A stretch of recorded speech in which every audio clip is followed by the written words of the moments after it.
Assassin's Creed Valhalla has been released over 1 year ago, and since then I spent quite a lot of time playing this game, more specifically over 150 hours, and I haven't even touched the DLCs yet. I do have to say this, I quite like the game, and I think does some things right, actually a lot more things right compared with the previous games. But there are also plenty of things worth criticizing. That being said, not everyone liked Valhalla that much, some people still prefer the old games, while others the previous two ones, Origins and Odyssey. And that's fine, I don't expect everyone to enjoy the same stuff as I do to the same degree.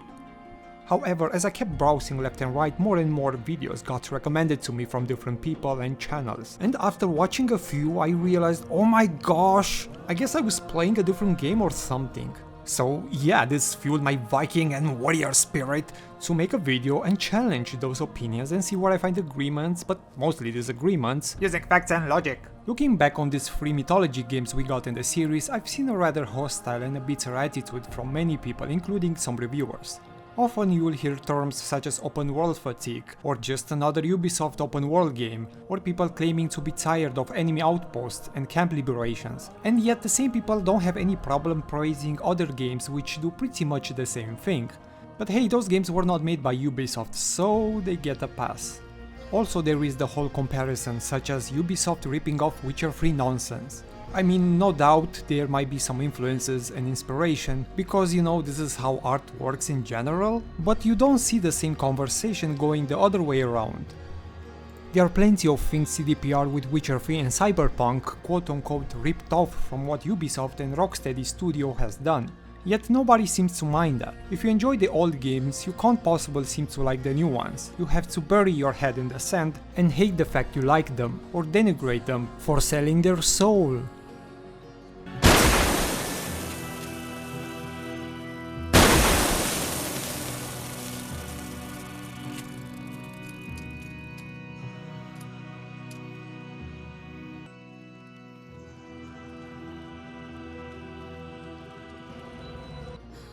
Anyway, that being said, let's begin with a few disclaimers. These videos I'm going to respond to are pretty lengthy, even 3 hours, so I'm going to address only those sections which I think are worth addressing. I'm going to do my best to include much as I can, but I don't want this video response to become like a 10-hour saga.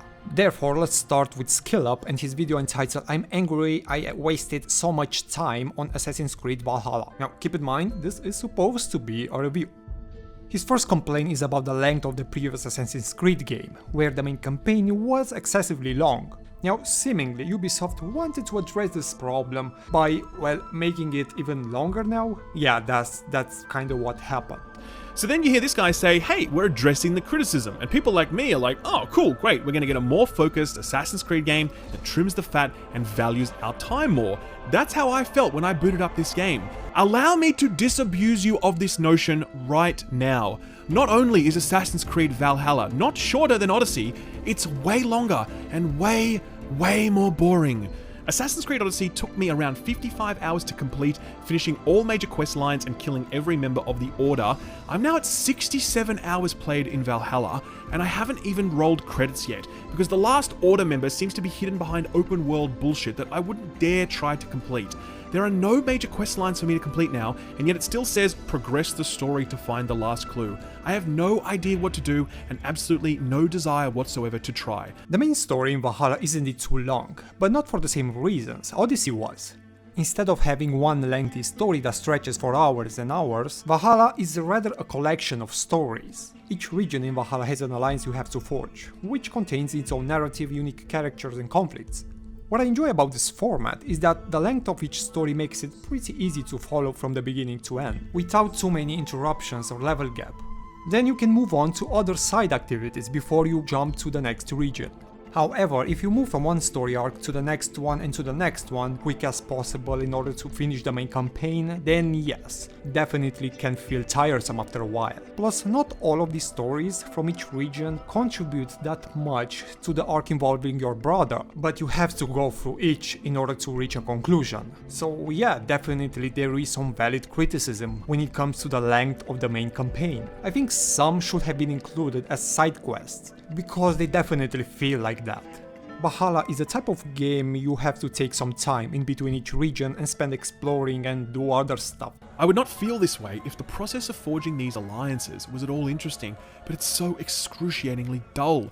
Now, I'm actually into Viking history and mythology. I've read some books, I've watched some shows, I know the names of a lot of the historical figures This game uses as window dressing, like Uber and Ivar and Halfred and Rollo and King Alfred and the entire pantheon of Norse gods. Assassin's Creed Valhalla somehow finds a way to make all of that so fucking boring because it never commits to any of the great sagas of these people, these heroes. What it does is it just takes them and then it uses them as a name in some little skirmish or something that can fit into a 2 or 3 hour block of gameplay in a specific region of the map. So you can do the quest chain, you do the siege battle at the end, and then you slam that Raven piece down on your board. That is not entirely true. The game actually explores aspects and events from the saga of these characters. For example, Ivor was quite known for his hatred towards Christians and how he used to torture them, and this is how we pretty much encounter him in the game for the first time. They are also part of his saga that we hear directly from him. While I wish some of these characters had a longer presence in the game, the focus was not really so much on them. Just like in the previous Assassin's Creed games, the historical figures fall into the side character category that pretty much coming off from the picture or simply die.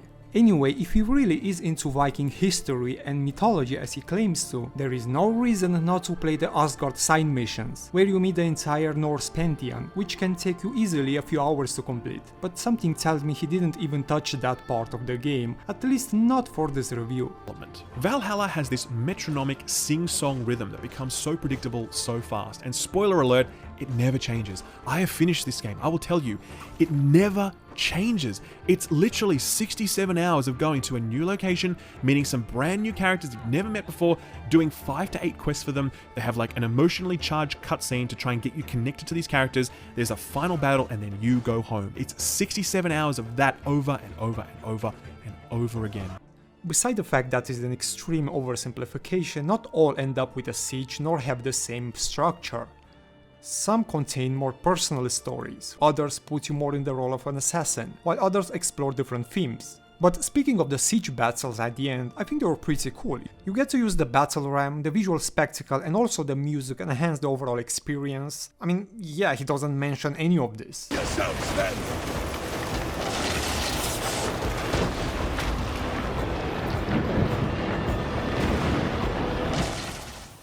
So when it comes to each particular story, I don't want to spoil it for those who haven't played yet, but there is character development and some interesting conflicts aside from the arc involving your brother. Among my favorites was Oswald's story arc. There are plenty more, just go and play the game and see for yourself, I guess. Valhalla's combat is similar to the combat you've experienced in both Odyssey and Origins. You have light and heavy attacks that you can execute with a range of weapons, as well as abilities you can use when you have enough adrenaline banked. This time around you can dual wield weapons. Pretty cool, huh? No. When you do this, the weapon is only usable while long pressing the left bumper. But that's not really the full picture though. Depending on what type of weapon you equip, one or two-handed, you have the main attack where Eivor usually swings both weapons at the same time, or a single one in some cases. It all depends on what you choose to combine, and there are dozens of combinations. Additionally, there's also a heavy attack, and you can also swipe weapons if you want a different style. Pressing it too quickly, the weapon will instead execute a parry maneuver. I don't understand why they did this, but they did it, and it makes using a second weapon feel extremely clunky. Yes, pressing quickly the second attack button, you parry. But if you hold it, you have a charge attack. I mean, maybe it's just me, but after a few hours I got used to it quickly. But you don't really have to parry that much if you don't want to, there are also other ways to play. Valhalla uses a paired animation system, meaning that combat is more focused on combat looking good than feeling good. Ghost of Tsushima is a good example of what hitbox-based combat looks like and feels like. It feels precise, responsive, intelligent, sort of realistic. Oh my god, this guy has no idea what he's talking about. Paired animation system means the player and the enemy are entangled sort of in the same animation. For example, the player attacking and the enemy taking hits. They are connected in the same animation while this is going on, but neither can move independently. The old Assassin's Creed games used this system, as well as other games like Batman Arkham series. Another good example where this system is being used is in games such as Doom, where you see paired animation for glory kills, or in Dark Souls when you backstab an enemy. On the other hand, Assassin's Creed games since Origins use a hitbox animation system, just like Dark Souls or Ghost of Tsushima. Here's an actual quote from the game director. We've rebuilt the combat system from the ground up and are now using a hitbox system. With this new system, the player's positioning, as well as the size and the speed of the player's weapon, decide if and how the player can hit their enemies. That being said, Valhalla does have some paired animation for finishers. Also, this comparison, honestly, it's pretty stupid. Ghost of Tsushima aims for a more tactical sword-to-sword combat, something a bit more similar to Sekiro, while Valhalla aims for something more chaotic and visceral, which fits very well with the whole Viking theme.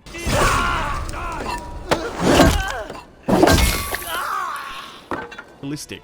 Valhalla's combat feels sloppy, imprecise. Your limbs and weapons and those of your enemies will awkwardly teleport around so as to connect with each other. The only time when your limbs and weapons and those of your enemies will connect with each other is when you execute a finisher because of paired animation. That's it. The rest of the combat is hitbox based. And it never ever comes close to a feeling of skill. It never is rewarding to take down a foe because the combat system is not deep enough to facilitate that sort of feeling. Taking down foes can be very satisfying and require skill, especially if you play the game on a higher difficulty, against bosses or other high tier enemies. This time they have a posture meter, which can be depleted by parrying multiple times or hitting the weak spots with your bows and arrows. This can be particularly challenging when you fight enemies like zealots, witches or some other bosses scattered across the map. But I guess he wouldn't know that, since he didn't take much time to explore, so...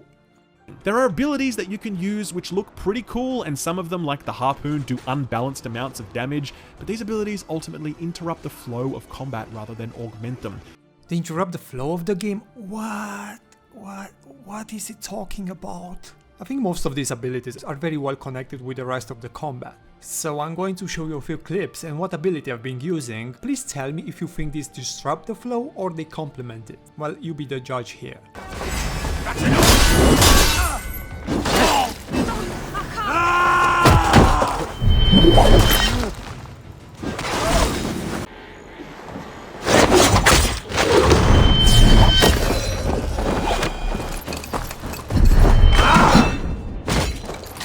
If you go and watch God of War's combat, you'll see how Kratos' abilities are weaved into his combos. Like he can leave his axe spinning in the air, dealing damage while he's also pummeling his enemies, etc.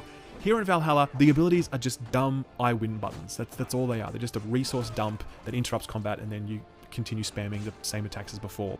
What he's describing now are Kratos' basic movesets, more specifically the heavy attacks, but not his abilities. This is how they actually work in God of War. You hold up the shield and press one of the buttons that activates Kratos' special movesets. Then you have to wait a bit so you can use it again. In Valhalla, you press one of the buttons that activates Eivor's special movesets. Then you have to play more aggressive, so they recharge faster. Both games have completely different abilities, but their base functionality is almost identical. From this point onwards, he rambles on about difficulty, while he played the game on a normal one. I played this game on normal difficulty, and I was never ever over-leveled for any content I did. I did everything at the appropriate gear level.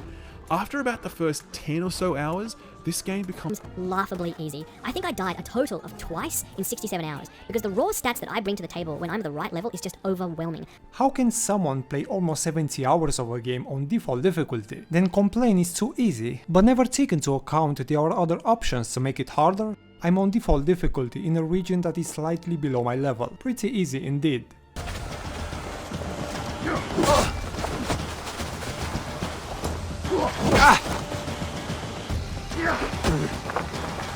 Now if I travel to an area where enemies are up to my level, but on harder difficulty, you can see some clear differences.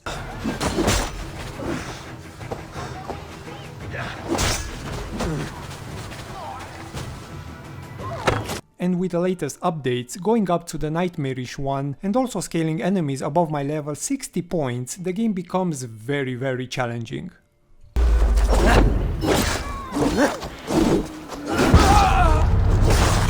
So I went to that 340 zone, even though I was 70 power levels lower, and I just did it. Like, enemies kind of did a lot more damage, some of them could two-shot me, but it was actually kind of fun to have the risk of death be a thing after 66 hours of just spamming the heavy attack button and being invulnerable. Like, just think about that. The only time this combat was remotely challenging was when I was 70 power levels below the recommended power level. Just think about that. Just think about it. If only the game had other options, almost like something that will make the game a bit harder, you know, like more difficult levels. But at one point, I couldn't even stealth behind enemies because I hadn't put enough points into the stealth tree. So after about hour 20, I could no longer assassinate even low-level foot soldiers. In an Assassin's Creed game, I could not stealth even if I wanted to because I couldn't assassinate low-level targets. Like, does that sound right to you? That doesn't sound right to me. So what he actually means by no longer assassinate is the fact that he couldn't one-hit kill targets, only damage them. In a game where you clearly need to invest points in order to do that. Need I remind you, this is the third game when this is happening. Also, how the fuck did he play almost 70 hours of this game without knowing there's a guarantee assassination option you can enable, which does exactly the thing he's complaining about. The last thing that really bugged me about this game was the absolute lack of meaningful progression on any of its core systems. Now, let's start with gear. Odyssey had an interesting gear system where you were regularly collecting gear that had randomized stats on it, as well as gear sets that provided really meaningful bonuses. There was an actual loot game to be had there, perhaps too much so, in that, you know, a few people complained that they were spending too much time in their menus tossing away unwanted gear. Fair enough, that's partly true, okay? Valhalla responds to that feedback by completely gutting the gear system. There's so little loot available in this game. It no longer drops from enemies and it isn't randomized. It's static pieces that can generally only be looted from chests, and there's just so little of it. Odyssey indeed suffered from inventory fatigue. The issue was the fact that the game will shower the player with too many weapons and gears, and many of them were just recycled, like a different color of the same thing. Weapons felt rather disposable, like I pick one and 2 minutes later I find another one and another one. Also, after finding the epic or legendary versions, the rest of the weapons that I found felt like finding rubbish. Valhalla on the other hand has fewer weapons and gears. It's far more focused on upgrading rather than finding new ones at any time. Also, it kinda feels a bit more special when I eventually find something. That being said, I do think Valhalla needed more weapons, but I still prefer this system rather than what Odyssey or Origins had. I went and collected gear as I played. When I reached a new location, I would always go out of my way to collect the gear pieces in the area. And I think I ended up with 5 helmets by the end, 3 or 4 shields, a bunch of weapons, but only 1 or 2 variants of each.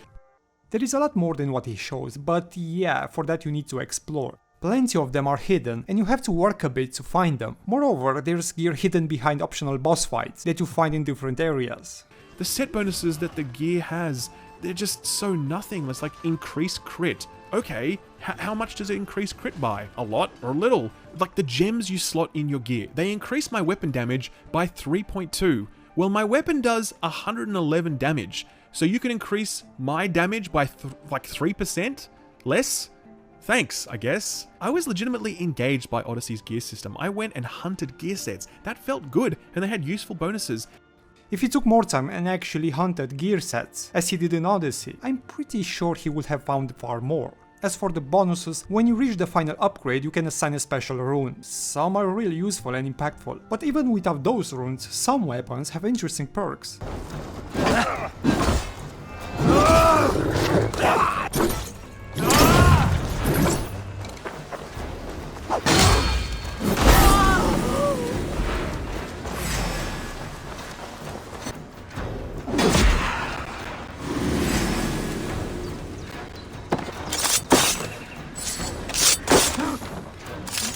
The nodes themselves are these small, incremental stat increases that never feel rewarding or meaningful.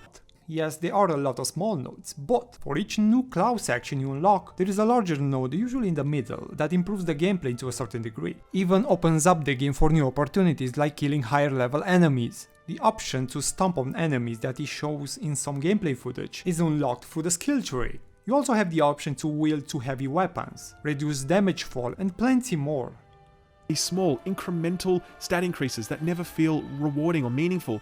Like your weapon upgrades, the stats just mean absolutely nothing to you.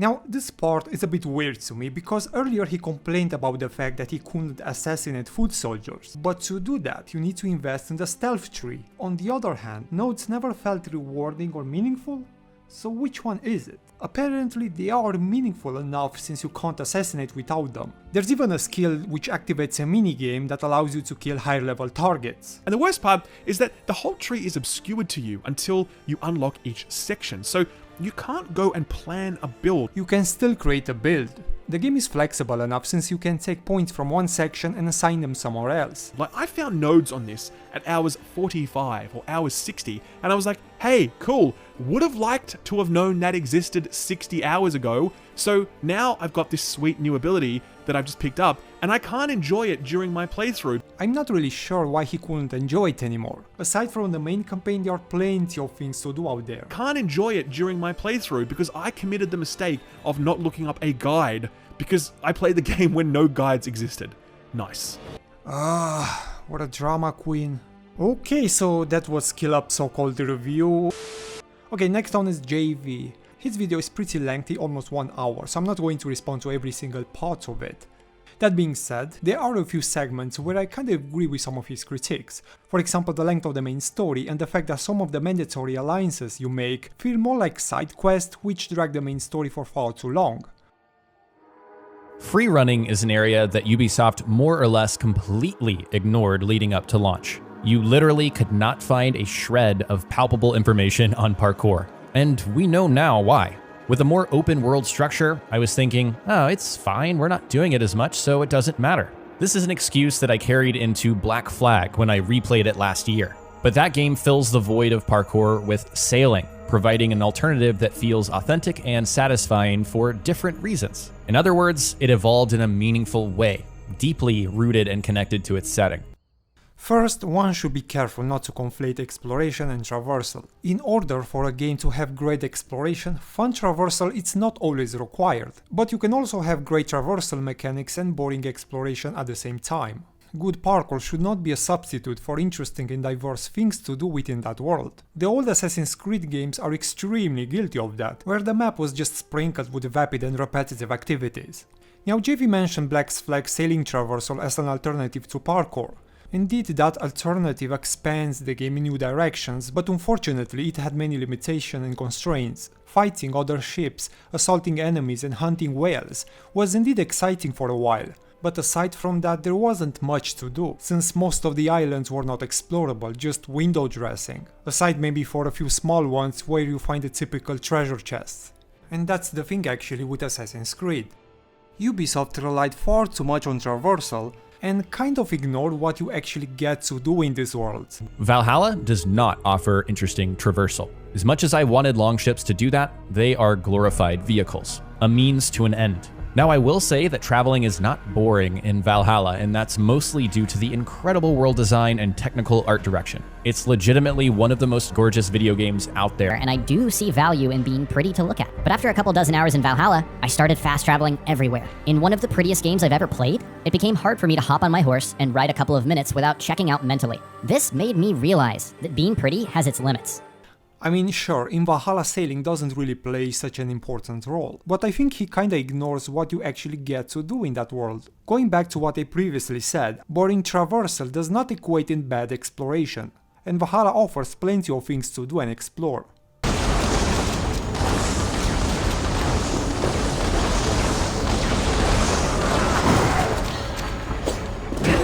Your tricks will not trouble me! Insomniac's Spider-Man games represent masterful open-world traversal. Web swinging is beautiful, it's engaging, it's intuitive. You can master it within minutes and still have fun doing it hours later. I don't know how Assassin's Creed can make traversal great again, but I do know that it used to have that same spark that Spider-Man has. You know what actually killed the spark in Assassin's Creed? Releasing a game every single goddamn year, maybe with slight changes and improvements? Spider-Man has indeed very fun traversal, but unfortunately kinda suffers from the same dull and repetitive side activities the average Ubisoft game does. Now imagine if Insomniac games crapped out of their ass a game every single year. When it comes to the parkour of these three games, I've seen a lot of people describing it among the lines of, you just hold on the button and your character will just climb anything. It's mindless, it's boring and no challenge and things like that. Sure, you can jump around rooftops, sure you can climb buildings, but there isn't any type of engagement from the player to do these things. Since literally anything can be climbed in this world, the entire purpose of parkour, to find the quickest route possible, goes out the window, as the best option is always to simply hold down the left stick directly forward until you reach your destination.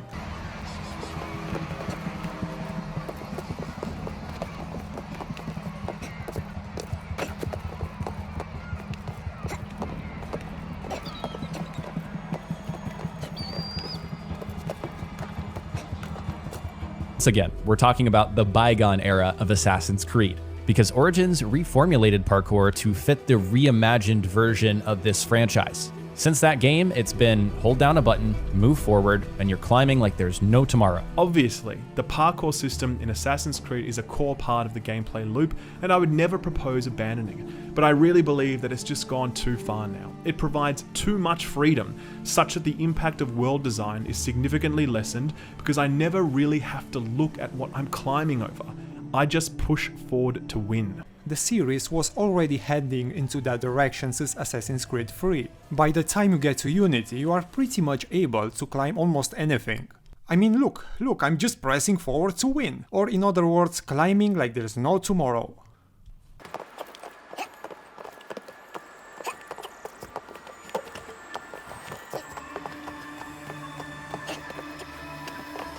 Now, don't get me wrong, I really don't think these free mythology games have quite the same speed or flow in parkour as Unity does, for example, but they inherited a lot of elements from the titles that came before. The ability to climb almost anything is one of them.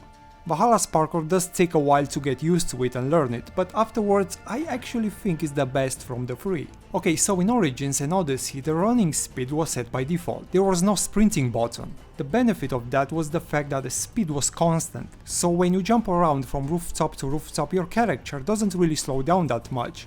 The downside of this was the fact that you didn't have that much control over your character speed, you either run or you slowly walk. Valhalla on the other hand offers 3 different speed levels: walking, slowly running and sprinting. During parkour can take a while to adjust to this system. Often Eivor will slow down after a jump and you have to sprint again. However, the game offers an interesting solution, the dodging button. You see, in the previous 2 games, dodging kinda seemed to slow down your character. Especially in Origins, Bayek has this weird animation where he almost kneels. In Valhalla on the other hand it's quite the opposite. Dodging pushes Eivor forward, which has great benefits in combat but also in parkour. After falling from a medium distance you can immediately dodge forward, to cancel the effects. Here's a direct comparison.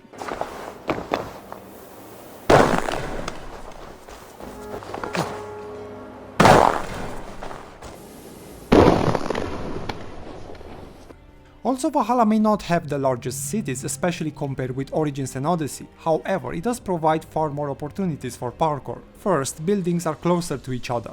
You find trees and ropes that connect buildings, which facilitate traversal.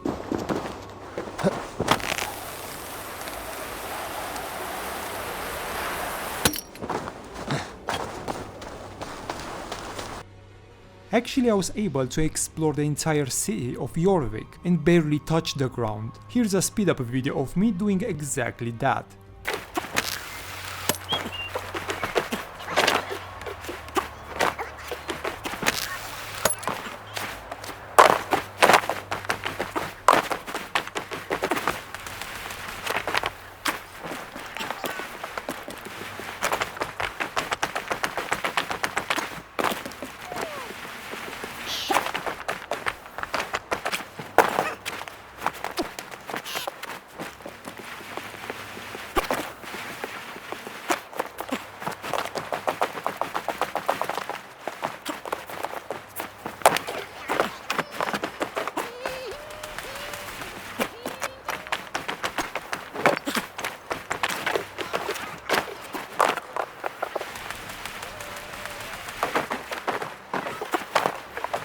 Okay, now let's jump to the meat of this video, because here is where I have some major disagreements. If you're going to have a plot, it needs a resolution. Valhalla is a long game by most standards, but its length feels more like a symptom of a larger issue: feature creep.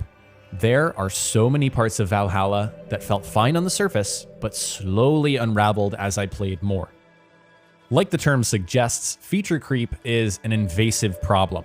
It seeps into every single corner of a game until, at worst, the entire thing becomes an unfocused, wishy-washy mess. What? First, the name doesn't really suggest that much. It's one of those fancy words like ludonarrative dissonance people just love to throw around. Second of all, that's a very poor description of what feature creep actually is. It's a bit harsh to call Valhalla a mess, but I will tell you with zero doubt in my mind that Valhalla has far too many things going on. Too many bells, too many whistles, too many systems on top of systems. It tries to do so much that, for me, it ends up coming short in many ways. Okay, so what the hell is feature creep? Feature creep is a term that refers to, well, features that are added or are piling up beyond the initial scope of the game. This can vary from mechanics to level to art and design. One important thing to understand about feature creep is that this isn't inherently bad. Actually, it can be found among all creative mediums. You see, the game development is not a linear process. Some things oftentimes won't work as intended and need readjustments. Other times new features are needed in order to truly capture the initial vision or to improve the overall experience. This is just the normal process that many projects go through. Therefore, it's not that easy to identify what is feature creep and what isn't. After all, any new idea or concept can be labeled as such. Sometimes the so-called feature creep is exactly what is needed to improve the game. One example of possible feature creep is Cyberpunk 2077. That game, without any doubt, was ambitious. Unfortunately, bad management mixed with a large scope that grew more and more with time led to, well, this. Okay, so now I hope you have a better understanding of what feature creep actually is. This game does not give you options to organize your loot at all. Zero. No sorting. There's less loot in this game than before, but for a game that still has looting and gear management, there are fewer options than Origins or Odyssey. Really? I mean, he talks about feature creep and systems and bells and yada yada, but the first example he gives is the inventory. Well, by this logic, most games fit this label. If we look all across the board from indie to AAA titles, there are so many examples when games struggle with inventory and managing stuff. Anyway, Ubisoft fixed this issue by introducing a sorting option. I guess it was added after the release of his video. Here's how runes work. You scroll through a very long list of every single rune you've ever looted, which is not sorted in any logical way. The statistical impact of your runes is not reflected outside of the stats screen, so most people really don't notice the difference. So, the smaller runes usually work as bonuses or small additions to enhance your gears and weapons. I'm not really sure what noticeable difference one might expect from +3 points to armor or +1 to fire damage resistance. They are very similar to Witcher 3 runes, which can be applied to your weapons or a particular set of armor, but even in that game I can't really say they make such a noticeable difference. However, what really makes a noticeable difference are the diamond runes, which have a more active and visible effect. This one was strange to me because both Origins and Odyssey have very clear indicators on their gear pages. While you can technically compare two pieces of equipment, there's no red down arrow or green up arrow to show you at a glance this is better than that. There is absolutely no reason to have green and red arrows. Unlike the previous two games, Valhalla gear system has unique pieces. You won't find the same helmet 15 times with different color and slightly better numbers. There are also other things you have to take into consideration when you create your build, such as light and heavy resistance, evasion or weight, which determines how many times one can dodge. On top of that, there are additional stats which may favor different playstyles. Also, all pieces of equipment now can be upgraded to the golden stage. Therefore, I don't think having a green and red arrow will help much in this case.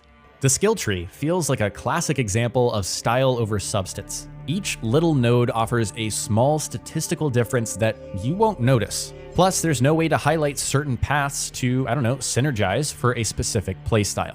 You're gonna hit max level no matter what if you keep playing this game, so there's no real trade-off here, there's no risk and no reward. Yes, if you play Valhalla long enough, you will acquire all the skills, which should take you around 150-200 hours, more or less. The game doesn't have an arbitrary level cap that prevents you from unlocking all the skills. Let me say this, level cap in single-player RPGs is fucking stupid and should not exist.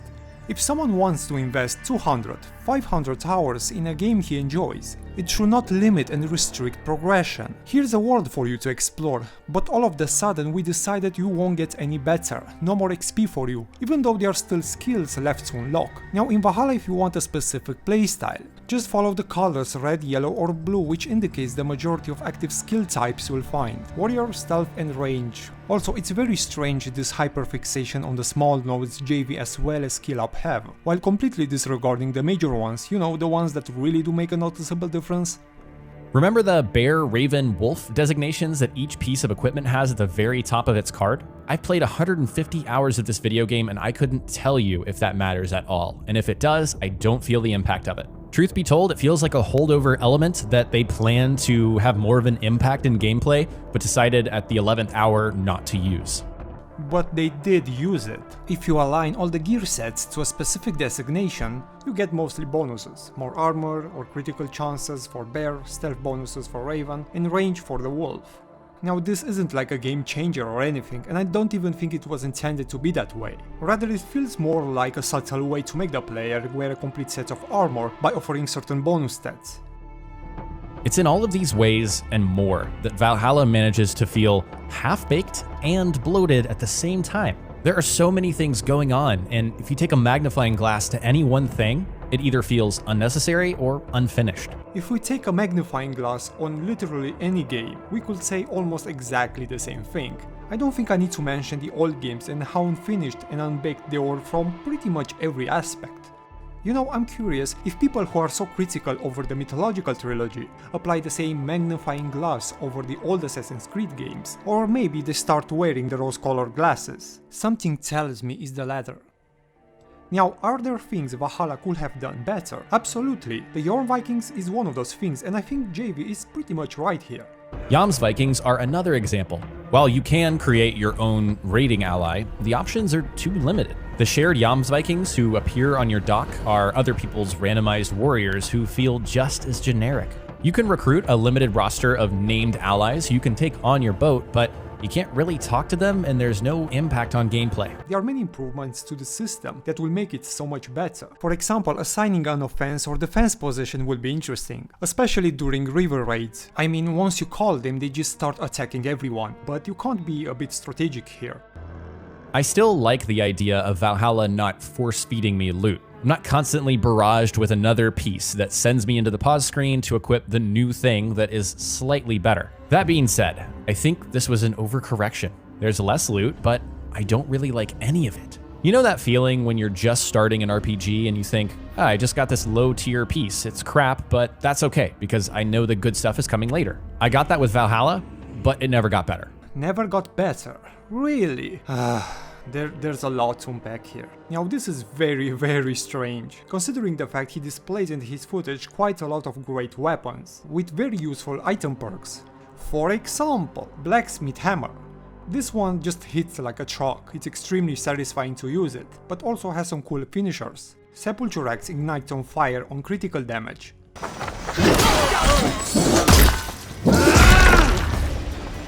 Spinning that has a chance of dropping a firebomb on heavy attacks. And also, should I mention the legendary or unique weapons, like Excalibur's sword or Thor's hammer, which has this awesome effect when you hit. How about Odin's spear, which has this extended force field around it. Also, Hemming Axe has an insane amount of 20% extra damage on heavy attacks. Legator's Axe is pretty awesome in design, but combined with this ability, you get a devastating spin. And not to mention, all this can be mixed and combined in dual wielding for special combo animations. And the fact that most loot comes from randomly placed boxes didn't work for me either. I wanted those wealth chests to make me feel like I was uncovering something special each time. The weapons you find are not randomly placed, quite the opposite actually, they are always in a specific location. If he's referring to river raids, that's a different story. Yeah, loot is totally randomly placed, but that's a separate mode from the original game. Another thing I really genuinely miss, side quests. I made a whole video about how Valhalla's opportunity system is revolutionary for open world, but after spending more time in the game, I found myself missing traditional side quests. Perhaps it's the animation issues I touched on earlier, but I can't say I connected with many of these 3-minute, sometimes a little bit longer, but sometimes shorter adventures. They don't stick around long enough to make an impact, and there's just so many of them. I see Valhalla has a few things similar a bit to Red Dead Redemption 2, in a sense that you travel the world and you encounter all sorts of world events and situations. Where Valhalla differs is these events won't appear random on the side of the road, but rather are pinned to a specific location. This is not inherently bad, but I wish the game also had a few random ones. Anyway, I think the purpose of this event is to bring more life to the world through unique stories that can vary in tone, from dark, funny, silly, creepy, or even sad. You find a woman that would follow you, and then constantly recite poetry about you and your adventures. Eivor ran into the fray. none of you will survive the day. When danger rears its ugly head, Eivor balks and just stops dead. Or help a boy trapped in a house because he misbehaved. Who is this witch that locked you in? A horrible old hag who wants to make me into rabbit stew. Help a woman give birth, find some eggs for a woman only to realize she will eat them, and then, well, have the biggest fart ever. Another event is a reference to Rapunzel Tower with a funny twist. A challenger approaches! Oh, bless! Step back, Dane. I am sworn to this lady, and unafraid to kill the likes of you. Plenty of other world events include boss fights like the Three Witches and other NPCs. Personally, I did enjoy quite a lot these events and how varied they are, despite the stiff facial animation you occasionally encounter for some NPCs. I also praise the fact that information isn't tracked anywhere. Long were the days where this game would be holding my hand and telling me exactly what to do. In reality, the novelty of this wore off. I ended up Googling basic things because critical information isn't tracked anywhere. If there was a dialogue cue telling me where to go or a glowing object I needed to find, it either wasn't clear enough or I just missed it. I like having to figure things out instead of being whacked over the head with obvious instructions on how to do things. But at the same time, I don't remember giving up and using the internet for help as much as I have in Valhalla. Say what? The information isn't tracked anywhere? Okay, so two things here. If he's referring to small world events, then yes, these are not marked on your quest log. That's why you have to pay a bit more attention. If he's referring about major quests, then yes, information is tracked on your map right here. Although there are some moments when the game directs you towards a specific location by only offering clues, so you do have to consult the map first. Once you get there, just use the Raven to locate the exact point. It's not that hard and it doesn't really happen that often. Many times the game will tell you the exact location where you have to go. The next feature that I initially praised was the approach to minor chests. Each area has a set of these, but most of them are locked in houses. These turn into mini environmental puzzles, asking you to find the weak spot and shoot it, or get the right angle, maybe locate a key to get inside. I like the idea of asking the player to give a little more effort to get a reward instead of just walk up to the chest and open it. But this routine gets old and became frustrating more than anything. It's one of those repetitive actions that it's okay for the first few dozen times you do it, but then it starts to artificially lengthen the experience. Personally, I enjoy the process of figuring out how to open the door, instead of just walking in. Many have a common pattern, especially the types of chests he's referring to. Shoot an arrow through the window, or break the wooden piece, or just move things around that block the entrance, and so on. I don't think it's that hard to figure it out after a while, but also kinda makes a lot of sense for the treasure and loot to be locked or hidden somewhere. In the case you don't want to do any of this, there are a few tricks you can use. Use an arrow and an explosive ability. It's very effective to blow up stone walls, as well as bar doors.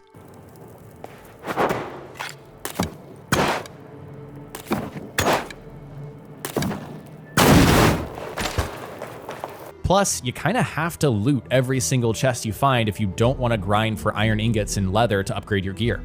You don't have to loot every single one you find, it's nonsense. There are plenty of materials scattered across the world, sometimes enemy hold them, but you also have the options to buy some of it.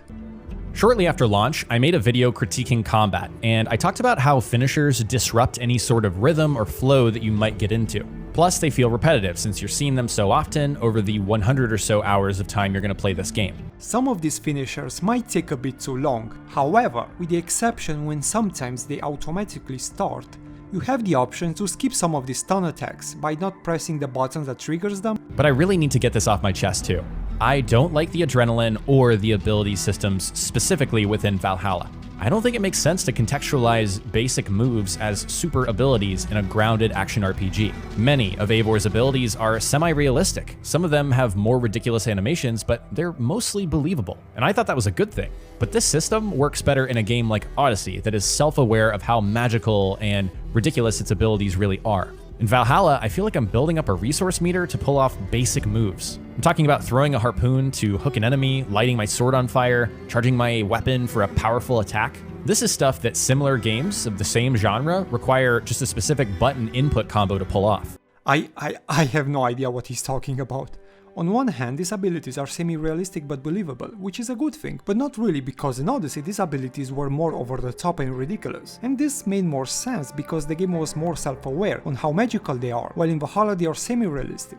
Okay, so just like in Odyssey, these abilities were made to enhance and diversify the combat by offering various movesets. They serve as the exact same purpose, and it has absolutely nothing to do with being magical or more grounded. Also, I'm not really sure what he expected, to be able to just spam these abilities like constantly over and over again. I mean, even in games like God of War, certain abilities require cooldown, so you can't overuse them. But speaking of Odyssey, aside maybe for a few abilities, I'm not including here the DLC, the rest of them were not that over the top nor fantasy. I think both games have some abilities that are more grounded, while others not so much.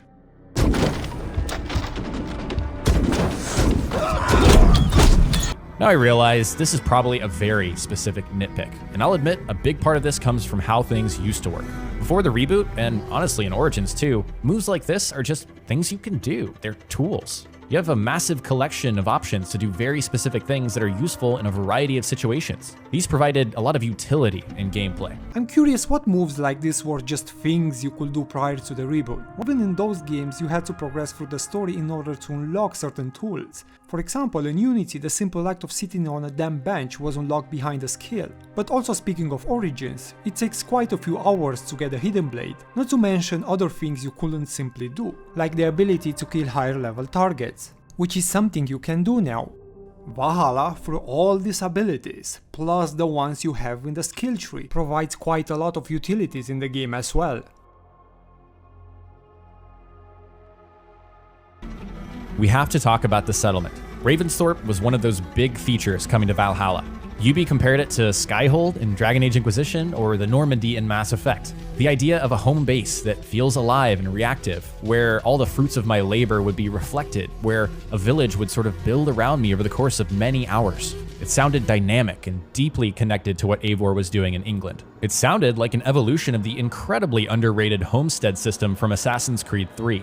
In reality, I can't say that Ravensthorpe meets any of those expectations. The NPCs, they just stand around in one place at all hours of the day. They have nothing to say. They have nothing to say? Actually they do, it depends on their progress in the story. If you go and talk to them from time to time, they do have things to say. Want to be married? Yes, to each other. Yes, I imagined. Gunnar, to see you so happy has been a pleasure, and to marry you would be an honor. They have a small handful of unique quests, and the buildings exist as a means to an end. Well, they are more than just a handful of quests. More specifically, there are 32 interactions around the camp, 3 of which take you on different maps where you can easily spend a few hours. Buildings exist as a means to an end, well, yeah, kind of. I mean, yes, they do have a practical purpose that benefits the player, but this was always the case with the previous games, so aside from that, there are occasional interactions with various NPCs, the option to romance a few characters, plus plenty of letters you find from people you just helped, and some unique rewards. On top of that, you can also build decorations around your camp or for the longboat.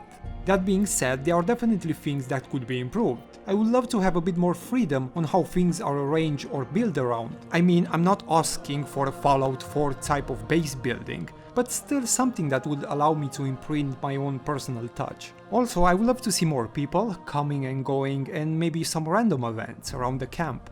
By the way, please Ubisoft, please, can you make this kid shut the fuck up? It's so goddamn annoying to hear every time the same line over and over. This one begins a long time ago at a desert oasis. No, I don't want to hear your fucking stupid story again. And there it is, a long laundry list of things that I liked at first until I just didn't. I started to feel a general sense of weariness about midway through Valhalla, almost like an exhaustion.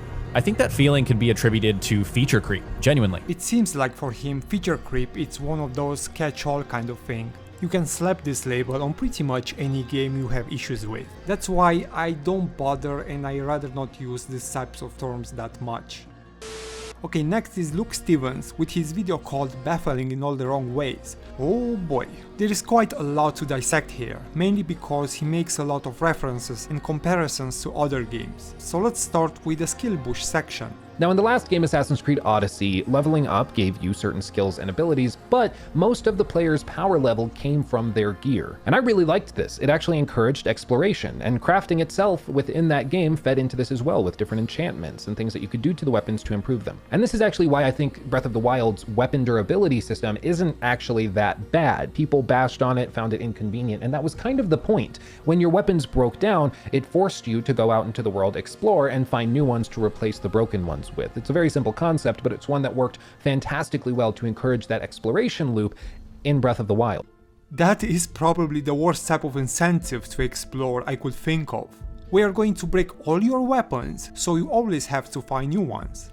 Here's a question: how encouraged you feel to explore and find new weapons when you know they break after one fight? Let's say you find a really awesome one that looks really fancy and you are really eager to use it, but then you realize, oh shite, it breaks like in 10 swings. Doesn't take that reward and satisfaction away, because in my case, sure it did. Moreover, this shitty system Luke praises encourages the player to hold on certain weapons and not to use them for the fear of breaking. After a certain point, I didn't care anymore what I was using in combat, since I knew it was going to break anyway, and the next thing I find will break as well, so no real reason to be invested in loot at all. Another problem with this system is the inventory. The more slots I've got, the more difficult it becomes to choose which weapons to use when it breaks in the middle of a fight, since now I have over a dozen, and constantly having to pause the game just breaks the whole momentum. In Odyssey, you were encouraged to explore the world and find new weapons to replace the old ones, not because the old ones broke, but because if you wanted to explore new areas, you were going to encounter more difficult opponents and more difficult enemies and bosses and quests. So the only way you could keep up with them is if you leveled up your gear by finding new gear, and the only way you found new gear was by exploring. Make sense? The exploration he's referring to looks more like grinding to me. I kinda have an issue here with the framing. First, in Odyssey, if you want to explore new areas, no amount of you finding better weapons would help, especially if those areas are gated behind higher level enemies. As you progress, each level requires more and more grinding for materials, experience, and yes, new weapons, if you want to keep up with the game.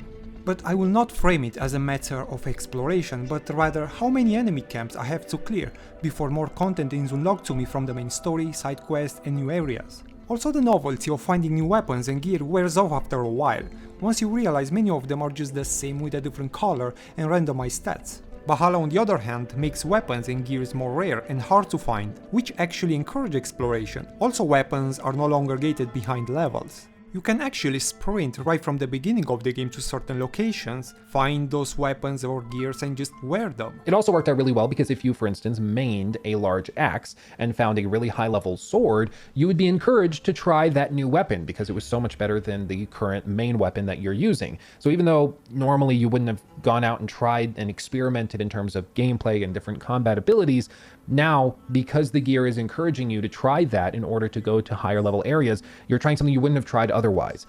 Now, this might be true in the first hours of the game, when you're compelled to try things around, and the game just throws dozens of weapons at you. However, I think he completely ignores the rarity system. Once you find the epic or legendary weapons, the rest of them, ranking below, become mere junk and disposable, since you could upgrade constantly the higher tier weapons. Because of that, I think many people will tend to gravitate towards a certain style and won't constantly just switch weapons around. Yeah, all of this is just gone in Valhalla. It's just gone. They swapped this gear-based leveling system for this travesty of a skill tree. There's still gear and runes, and some armor and weapon sets are certainly better than others and have effects such as poisoning or fire or certain durability against different types of opponents. But it's just nowhere near what it was in Odyssey. It's significantly walked back, and it works, in my opinion, much worse. What's wrong with this skill tree? I'm glad you asked.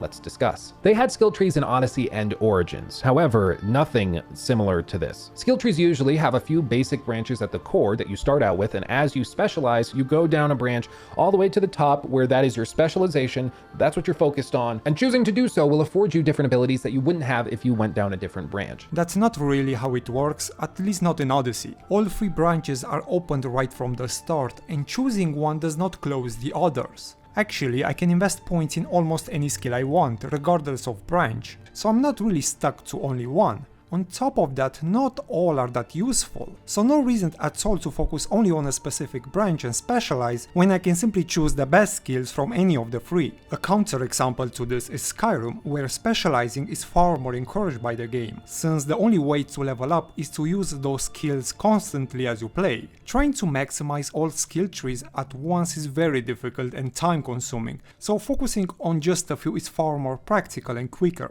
But Assassin's Creed is not one of these games. Again, there is no real reason to follow only one branch when you can simply have the best skills from all three as you will.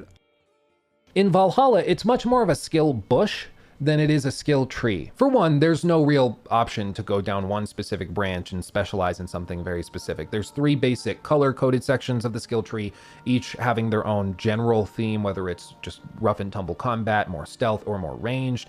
But for the most part, especially by the time you're in the end game at level 300 plus, you are going to have applied skill points to the entire skill bush because there's not enough points to attribute to just one section. You're going to run out of space pretty quickly, so you have to go over to the next segment and then the next segment, and pretty soon you just have a full skill bush instead of any sort of specialization.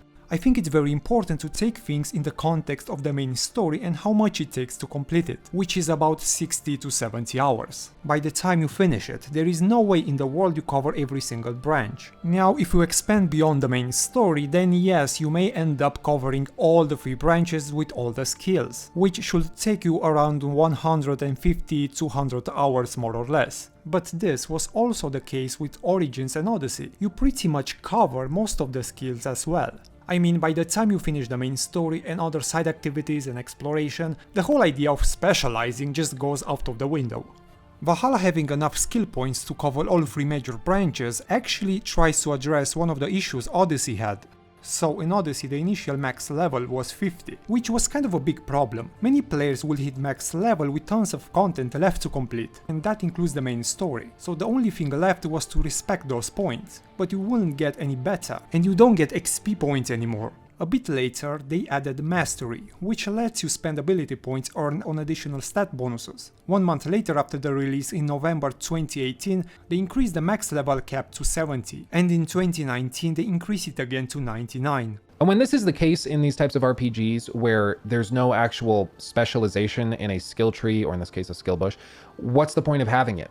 If you are just going to give us all the same abilities over time, why not just make it so you level up and you gain this new ability, you level up, you gain this new ability? Why are you making pretend as though we actually have some sort of agency in what we're doing? Because we don't. I really don't see how a linear progression is the same as having 3 branches, and the freedom to choose which one you want to follow, and also prioritize them. In Valhalla, choosing what branches to progress and follow first, it's important because you will spend plenty of hours using those abilities. If you prefer stealth, for example, then you may want to take that route soon as possible, and not wait towards the end of the game when you eventually get those skills. Or maybe you just want to create a mix from all 3, it's all up to you. The so-called skill bush from Valhalla, it's made to cover the entire game, not just the main story. So for many hours your character build will be different than mine, even though after 200 hours we end up in the same point. And I think it's pretty clear. It's just that Ubisoft wants to give players the feeling as though they are playing a open world RPG, when in reality, they're not. They're playing an open world action adventure game. There's no real role playing, at least in terms of the combat and gameplay systems, because everybody's going to land in the same place as everybody else. The only real dynamic gameplay element that you're going to get from player to player is, for one, what broad build they choose to go with regards to their armor and weapon sets. So are they going to be a poison build? Are they going to focus on fire building? Are they going to focus on playing like a tank? Are they going to be a ranged type of character? And then beyond that, choosing which abilities to equip that specialize each of those. That's very thin when it comes to action RPG, and it's incredibly thin when it comes to open world adventure RPG. It's very basic. Wait, what? Why isn't that good enough? Like seriously, most of the open world so-called RPGs don't even offer half of these options. Really, there are so many things that RPGs have been doing so well for decades at this point. I really don't know why Ubisoft felt as though they needed to try and reinvent the wheel when it came to this stuff, but they did. You see, they focused on the wrong things. This skill tree bush is awful. Initially, it seemed intriguing. There were tons of branches, and it really does seem as though every single selection offers some route to a new skill or ability that you'll be able to use. But like I said, the problem, one that you'll notice pretty quickly upon opening the map, is that the highest level area recommends a power level of 340. When you start the game, you're just barely hitting level 30. So the highest area in the game is 340. However, Valhalla does offer a lot of activities and things to do in order to get to that level in time. But even if you won't reach the required level, Valhalla compared with Odyssey and Origins makes higher level areas far more accessible. You can even be 100 points below the required level and still defeat enemies in that area. Enemies are no longer damage sponges. Now, for one, I think that this is sort of a controversial take. I actually made a dedicated video to this because I find it so gross and transparent at this point. I really think Ubisoft was trying to push players into using the XP boost. They tried to make the levels much less impactful, so it takes very little XP to level up each individual time, because they know you're going to need to level up roughly 170 some odd times in order to get to the point where you're at the appropriate level for the final in-game area. That's a lot of level ups. Okay, I'm going to repeat myself a bit here, but fuck it. For anyone who actually took a bit more time to explore, you will quickly realize the game is far more open and accessible even in harder areas. You really don't need to wait for the recommended level in order to explore a different area which might be higher in level. As I said before, enemies are no longer damage sponges as they were in the previous two games. Which begs the question, why even buy an XP boost in the first place? You won't make the game shorter by any means, you still have to go through each region in order to finish the main story.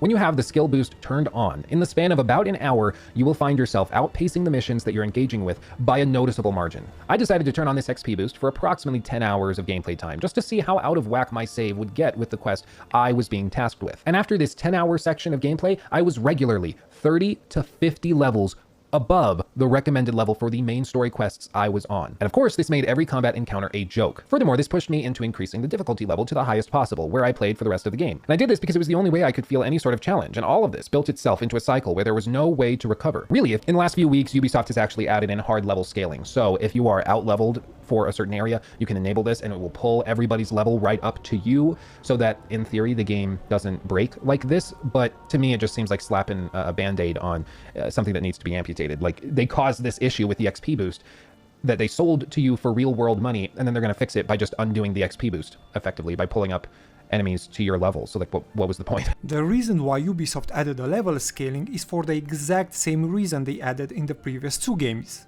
For more experienced players who want a more challenging game. I played Valhalla on the hardest difficulty and no XP boost was required whatsoever. It's like they sold you something that made you incredibly sick and now they're selling you the cure to it and then pretending as though they did something great. Like, no, you misunderstand. you did this. This was your fault. I mean, I'm still glad that the level scaling is there, especially for players going through the game now, but honestly, it's kind of too little too late. No dude, you bought something that was just fine, but on top of that you took the thing that made you sick willingly. I just don't know what to say more about this. I mean, it's just baffling in all the wrong ways. And harder. And my refutation to this would be to say that XP boosts in the past with Origins and Odyssey were designed to effectively bypass the side content. If you were playing Odyssey just straight, no boosts or anything, you needed to complete much or even all of the side content in a given area in order to level up to the point where you could take on the next main story quest line. XP boosts were balanced just such that you could bypass all or most of that side content and just blast through the main story, just clearing through. The reason why Odyssey XP boost is balanced is mainly because the progression was unbalanced and even tedious after a certain point, and also the main story jumps ahead in levels. So you either need to spend time grinding and do other stuff or just buy XP boost to close the gap. The mid towards the late game in Odyssey was just a nightmare since it can take forever to level up. Also, don't you think it's kind of a flawed design if you need to complete almost to all the side stuff in order to progress to the next level in the story or to the next area? Or you can simply skip all that and continue the story with money. I mean, unironically, it's almost like he's endorsing the XP boost at this point. But one thing I don't think is debatable is that having 350 skill points over the course of a single game, each of which has to be manually selected and applied, leads to a lack of appreciation on the part of the player with regards to these skill points. Most of us will have tuned out this selection process by the time we're done with the game, and I'm just being honest. What's initially a very intentional process of selecting and applying different skills and points on this skill tree for the points you've worked so hard to earn is by the end of the game just a chore. This happens basically in every single game that I've played that has some sort of a skill tree system. I will say it's even normal and expected. At the start of the game you prioritize what set of skills are more useful to you, and by the time you finish it, you are left with the ones in which you are not that interested. And it really seems as though Ubisoft wants this to happen. They want players to stop selecting the skills and to stop treating the game like an RPG, the very thing that they seemed obsessed with transitioning this franchise into. How can I prove this point? Well, because Ubisoft put a freaking auto-assign option in the center of the skill tree/bush, and your cursor defaults to this spot when you tab over to it. They want you to let the game automatically select and apply your skill point for you. And this is probably because they realized during focus testing that players started to view leveling up as a chore. They would have to sift through all the branches and check what armor they were wearing so that they could apply it to the right subset of the branch of the bush, and then they would try to make an informed decision as to which selection was the smartest for their build at that given moment. Yes, Valhalla has an auto-assign options for your skills. And I need to emphasize the word option. Simply because it's there, it doesn't mean you have to use it if you don't want to. However, towards the end of the game, when you want to complete all 3 branches and have only a few skill points left to assign, this option can be useful. The skill tree gets pretty large, and trying to find those handful of skills that you may have missed can be a pain in the ass. Therefore, having an auto-assign option can be handy. I'm not really sure why someone gets so mad about something that is totally optional and has a minimum impact overall. Now, when you level up once every hour or two, such as in many other RPGs, maxing out at level 50 for instance, by the end of the game, each of these selections can be made carefully, and players are often excited to be given the opportunity. But when you have 350 of these small decisions to make instead of just the 50 we just mentioned, it's easy to start dreading them, especially when they have such a small effect as 1.2 increase to damage, whatever the hell that means. Oh god, I think he just overcomplicates things. He makes it sound like a math test or something. I guess most people will just look for the major skills and how to get there. You can actually hold the button that activates those skills directly if you have enough points. Also, I'm not really sure whether it was intentional or not, but talking about skill trees while showing footage of Witcher 3 as a positive, well, does not help his case at all. Witcher 3 had one of the worst progression systems I've seen, and the skill section was extremely underwhelming and constraining. Valhalla's so-called skill bush, with all its problems, eats and defecates Witcher 3 in one bite. You might wanna check this video where I go in more details. Every single time you have to apply one of these 350 skill points, they pull you out of the gameplay because if you don't assign them immediately, there will be a small number counter on the screen taunting you and, I would argue, shaming you into assigning these so that it goes away. So you stop whatever you're doing. And in this case, most XP points are assigned after the completion of a quest or the discovery of some item of worth. You really don't have to assign it immediately. If you don't want to see the counter on the screen shaming you, you have the option to disable it. It's that simple. Okay, let's move on to side quests, because Valhalla does change a few things around this time. Now, he seems to like some of these world events and he gives a few examples that he thought were more interesting.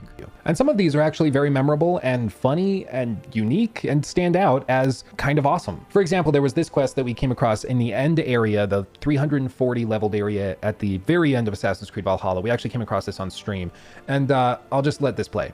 That's amazing. They've been baptizing people and they're drowning.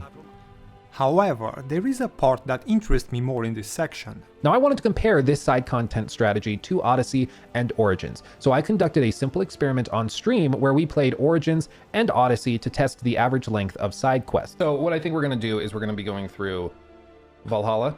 We're going to test like 5-ish, we'll see how long it takes us for one. But we'll test like 5-ish random in-world side events. And then we will test Odyssey, same thing. We'll try the same number of events. And then we will try Origins, testing the same events, and see, for one, like, we'll try rating them on a scale of complexity. Okay, so you get the point. Now he's going to compare the length and complexity of a few side quests from Odyssey and Origins against Valhalla's world events, which by the way are not really labeled as side quests. Now you can go and check the whole segment by yourself, because I'm going to skip a bit forward to the results. So the general idea is side quests in Odyssey and Origins were longer on average, compared with these small world events you have in Valhalla. And I think there is some valid criticism to that. Some of these world events had the potential to be a bit longer. In my first hours of the game I was a bit conflicted, I have to admit. However, later I did realize something interesting. So let me give you an example of what I mean. I was in Winchester when I saw a little girl that challenged me to a race outside of town. Pretty straightforward event and simple. Anyway, as a reward she gave me a page of her journal where I could find some interesting loot. Then shortly after, alongside the road I see a wrecked carriage, which grabbed my attention. I look around a bit and then I hear a guy screaming for help.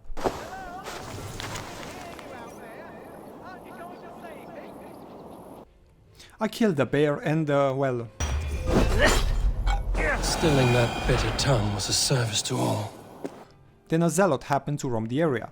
After putting on a tough fight, I continue exploring and I find a small village, where I take part in a fighting game. Continuing my journey, I found a guy who wants to grab an arrow for a chick he wants to impress. It was a short but quite funny interaction. But now they're dead, and I'm not. So tra-la-la! Yes, you are very much dead too. Now it's important to mention that I found all these events without the need of the minimap or even the large one. Having a world being more densely populated by these world events, such as different interactions with NPCs, or finding dark and haunted areas, or just eating mushrooms then solving environmental puzzles. The game ensures the player has something to engage with more often, which doesn't always involve combat, but I also like the fact you don't need to stare at the minimap constantly. You can find these locations and events by simply exploring. Now let's switch to Origins and Odyssey and explore some of these question marks. I'm curious to see what we might discover. Okay, so first I killed an alpha male, predator. Then I found Fielder's house where a bunch of crazy women attacked me. Then I killed another alpha male. Predator, oh my god, why I keep saying that? The next question mark was another camp, kill captain and loot treasure. Next kill captain, burn supplies and loot treasure. Then kill bandit leader and loot treasure. Then I jump deep into the ocean and find some treasure. After swimming out of the water, I find a peaceful village where some, oh my god, more crazy women. Then another alpha predator, then another enemy camp, and of course another alpha predator. Then finally a small cave with some treasure, and also I can enhance my weapons and move on to the next enemy camp, and another one close by.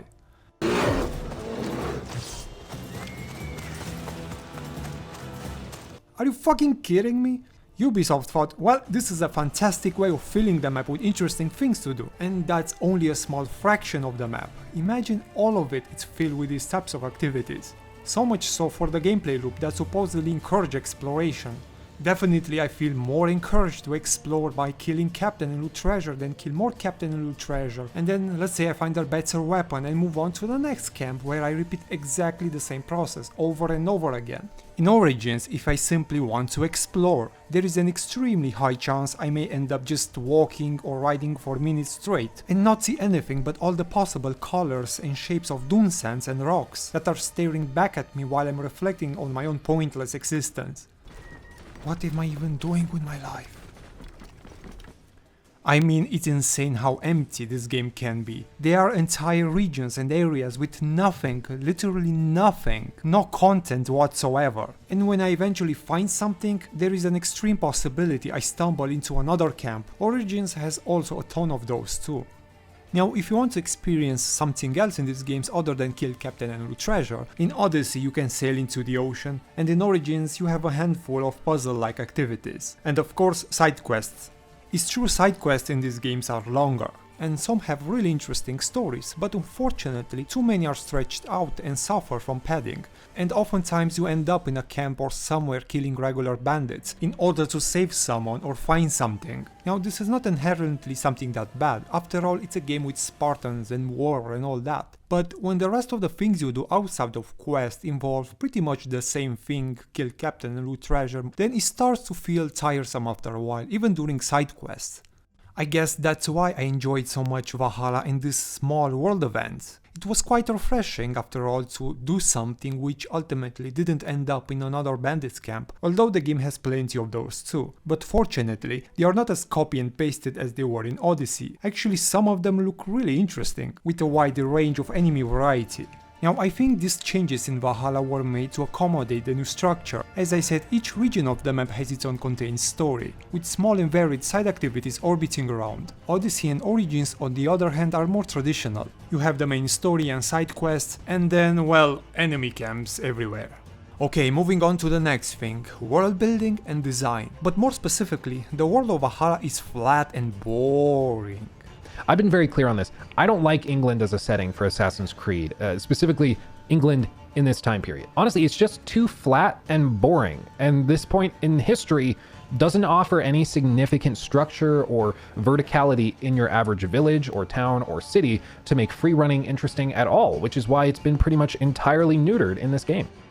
What a bunch of nonsense. I mean, the landmarks and geography in Valhalla is not as rocky as it was in Odyssey, which offered more opportunities for climbing. However, when it comes to parkour, there is no way in the fucking world the previous two games had it better. Just go and explore any city or village from Odyssey and you barely find any connection between buildings. In Valhalla, cities might not be as impressive or large as in the previous two games, however, definitely they provide more parkour opportunities. The free running system in Assassin's Creed has steadily been getting worse and worse over time. Origins was probably the most interesting because they opened it up and you could climb absolutely anything, any boulder, rock, wall you wanted to climb, you could do it, and that was interesting. Odyssey brought it back a little bit. It got more generic and handholds just stopped looking very specific and intentionally placed, but it was still there, pretty robust. And then Valhalla just like totally gave up on the idea of interesting free running and parkour, which was like the staple of Assassin's Creed. I'm really struggling to understand what's his argument here. So in Origins you could climb anything and that was interesting. In Odyssey was brought back a bit, was less specific and hand-holding, but still pretty robust. But in Valhalla they gave up because, well, reasons? If you follow the premise, in Origins was interesting since you could climb anything, shouldn't this also apply to Valhalla, since in that game you can also climb almost anything? Years, if you go back and you watch some of the clips of the free running in Assassin's Creed Unity, it is night and day different. It's just really depressing to see how they haven't just treaded water with it, they've actively pulled it back, simplified it to the point where now it's not impressive at all. It's just you run up a wall and then you climb it. Like there's nothing impressive about it at all. There's no flair, there's nothing unique. So the parkour system is a heavily debated subject. If we are talking about simplification, Unity is very much simplified compared with the ATO trilogy. It's definitely faster, has more fluid animations, you basically press forward and able to climb pretty much almost anything. Yet some people don't like it, they want a more mechanically engaged system. I will also say in Valhalla, it's incredibly inconsistent. Ivor is able to make some massive leaps and be just fine, but he's also completely incapable of entering small windows that any normal human being could step through. It's very inconsistent. Yes, Valhalla's parkour is inconsistent. I have still yet to play an Assassin's Creed game where that's not the case. I mean, much as I love Unity's parkour, which kinda is my favorite, hopping through the windows or accessing interiors can be very frustrating sometimes. Now, the few times you actually do get the chance to really stretch your free running muscles in Valhalla is when you're exploring the world and you come across ancient Roman ruins. But I'll be honest, whenever I saw these ruins, they bugged me more than they excited me. And this is mostly because they are direct copies and pastes of the same assets from Odyssey and Origins. Seriously, all of the Roman ruins, the trees, the rocks, and many of the rural buildings as well are just direct copies from those previous games. Now I get it, this is due to the Roman history in England. This is actually explainable in the world. It's not like they're just copy and pasting stuff that doesn't make sense at all. And the ruins, the basic wooden structures, all of that can be hand waved away because like, hey, it's a wooden structure. How many different ways is there to make it? Like, it's okay if they're copied across Origins, Odyssey, Valhalla. What is curious to me, if indeed there are so many things that are copy and pasted as he claims, why doesn't he show us that? I've played all three games solely with this purpose in mind, just to see what it's been copy and pasted. For example, these statues are all over the place in Origins, in Odyssey, as well in Valhalla. But it kinda makes sense considering the fact they are so related to each other. I mean, the Greek style was extremely influential for the Romans, so you are bound to see similarities. Other than that, it's extremely difficult to tell what exactly he means by copy and pasted. Valhalla's visuals and settings are so different than Origins and Odyssey, even eventually when you might find something similar is extremely difficult to tell. As for the trees and rocks and rural buildings, honestly I have no idea what he's talking about. This is the countryside and the village from Odyssey.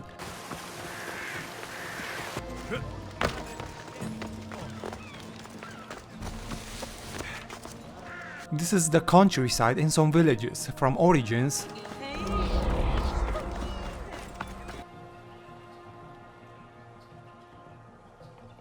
And this is from Valhalla.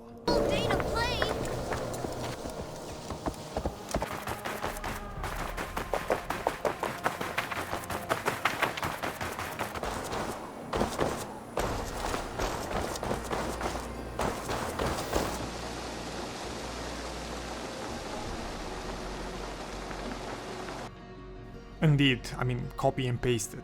All told, England just isn't that interesting of a place for a game that focuses a lot on verticality, free running, and exploration. Much of the countryside just looks like countryside. It's beautiful countryside, but there's only so much countryside that you can look at before it starts to just look like countryside. Well, interesting play of words. Let's play the same game, except we're going to use Origins and Odyssey as an example, with a few adjustments. Much of the countryside just looks like countryside, and there is beautiful countryside.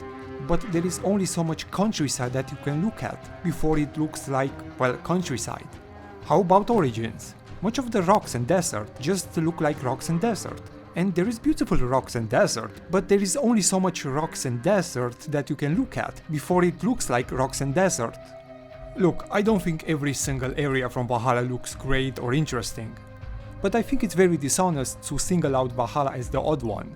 Origins as well as Odyssey had plenty of regions that were very boring and extremely empty on top of that. For example, in Odyssey there were dozens of temples that pretty much fit his description as bland and recycled. It gets kind of bland, it looks recycled, it looks repeated because it is. And to be true to the map, to be true to England, you have to have a very samey location. That's just kind of the point. Actually, Valhalla has the most varied and diverse landscapes and environments from any Assassin's Creed game. In the north of the map, there are snowy mountains and valleys and frozen lakes. In the Mercia region, despite the fact some areas are indeed more flat with mostly hills, has spectacular landscapes in the west parts of it. East Anglia, on the other hand, has a different tone, is dark and foggy, with more rain than in other parts. There is something melancholically sad and beautiful at the same time about many places in Valhalla. Ruins, buried statues covered in grass, marks of a great civilization that is no more. Again, granted, not every game can be like Horizon Zero Dawn and have the 4 different quadrants and all this different looking terrain. Like, I get it, not every game can be like that. But if you're asking the player to spend 100 hours in your game world, the least you can do is make it a little varied and a little interesting. Not varied, huh? Let's actually see how Valhalla holds up to Horizon Zero Dawn environment. Because something tells me it does a pretty good job actually. Okay, so let's start with the frozen and snowy region of the map.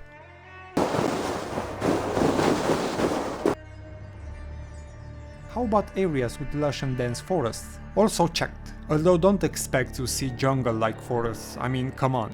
How about areas with less vegetation, almost desertish like? Well, Valhalla comes pretty close, although you won't see canyons and stuff like that.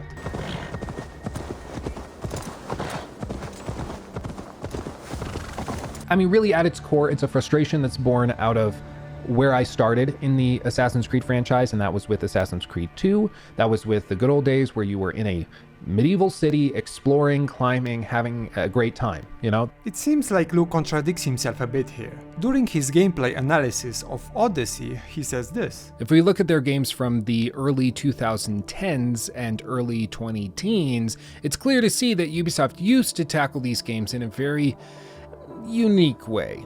You see, I'm being facetious because in reality, Ubisoft's style of open world game became synonymous with repetition and boredom. Well, to me, it seems quite clear that the one major change that they have made is that they're moving away from a collectathon style of open world design towards a more interactive and dynamic style of open world.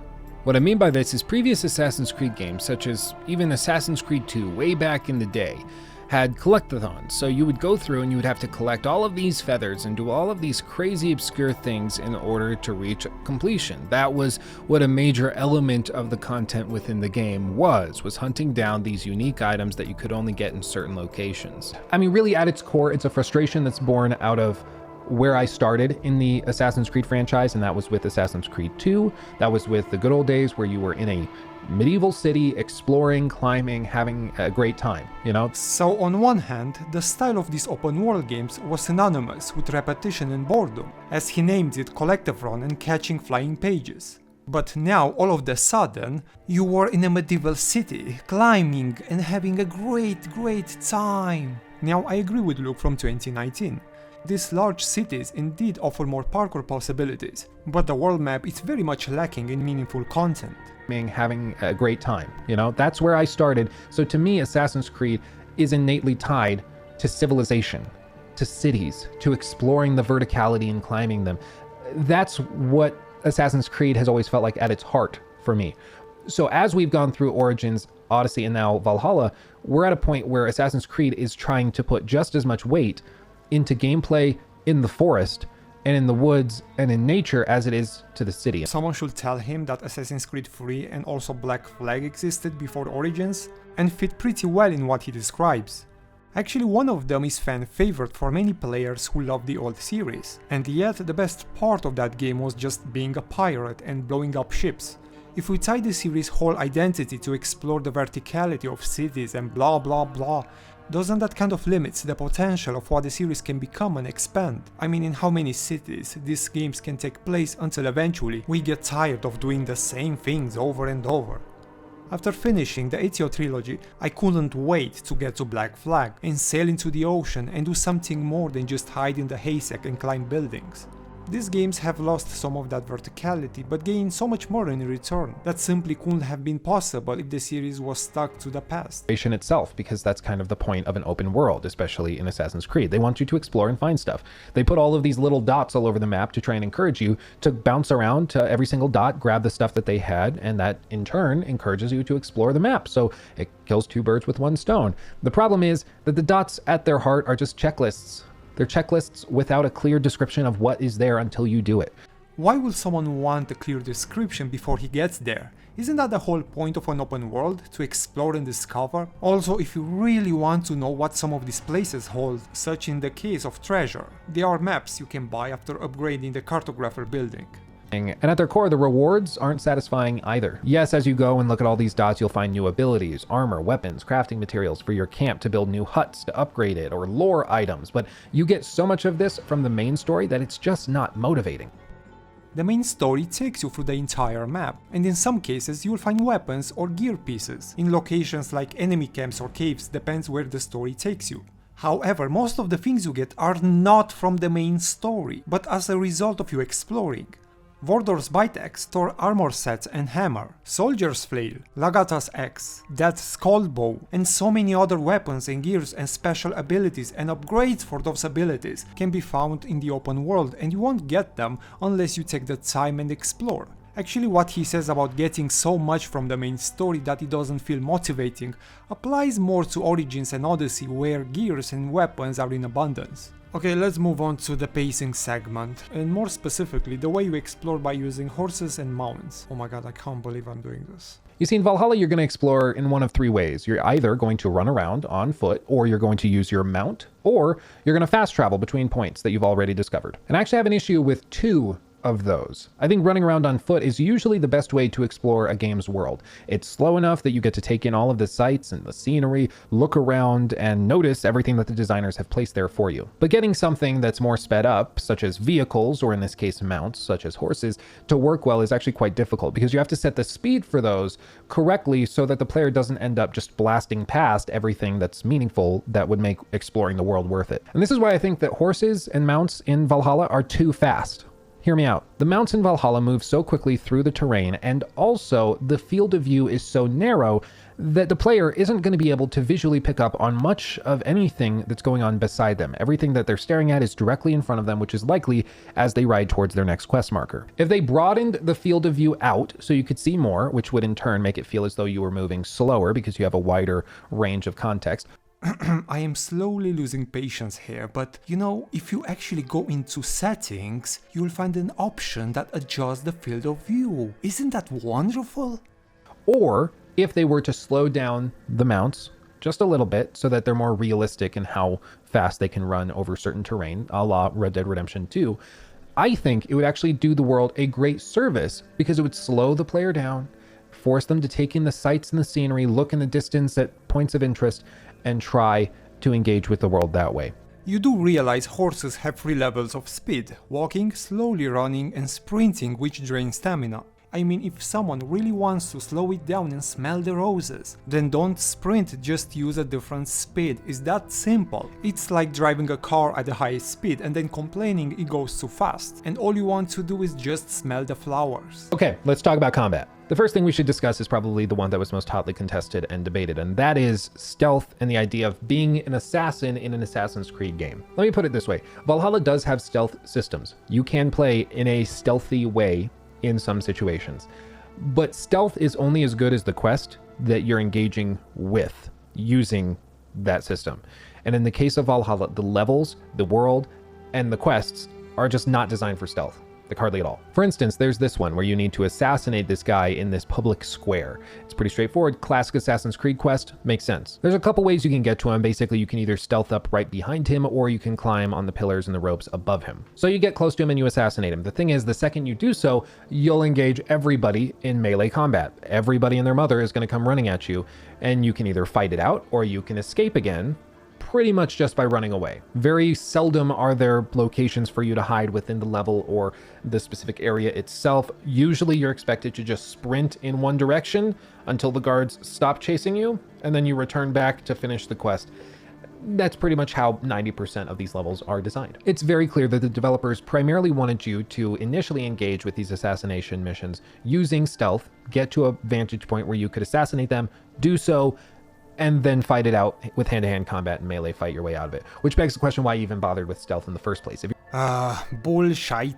So is it the case you don't have any other options? Well, not really. There are many ways in which you can assassinate the target without being spotted. First, you can create a distraction by breaking the cages and release the wild boars.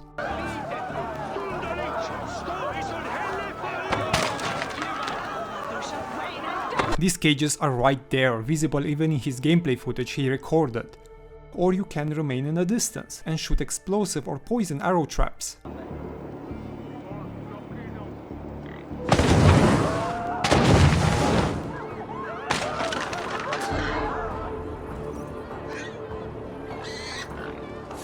Or why not blend in and wait for the perfect moment to strike? There are plenty of locations to do that. Here's the thing, ever since Assassin's Creed developed a fairly robust melee combat system, and ever since that day, they have relied on it for pretty much every quest that they design. It's the ultimate fallback. If you have a quest where there's some sort of stealth option to get to a set location stealthily, if there's ever an issue, you can just fall back onto melee. Guards discover you, just fall back on the melee. You don't need to reload, you don't need to try again in a more stealthy way or try a different route. What? I mean, that's kind of true, but again, always has been the case even with the older Assassin's Creed games. You could always fall back on combat and just massacre everyone. Except for those god-awful missions, where being spotted resulted in immediate failure. I mean, look, Assassin's Creed has never been this masterful assassin stealth series that fans make it out to be now. Aside maybe from the parkour, which indeed was good, even great at times, there is nothing this series has done that other games haven't done except much better. Do you want something that blends in very well action and stealth? Then go and play Batman Arkham series. If you want something that allows you to be very creative, then play Dishonored 1 and 2 or Metal Gear Solid. But how about a game where the social stealth actually makes sense and you can blend in with different types of crowds, study and plan your assassination by carefully observing the environment? Then play the Hitman series. As for the Valhalla doesn't have stealth or you can't be stealthy, it's just nonsense. There are far more options and occasions to be stealthy than people think of. Here are just a few examples of me and other people using stealth in interesting and creative ways.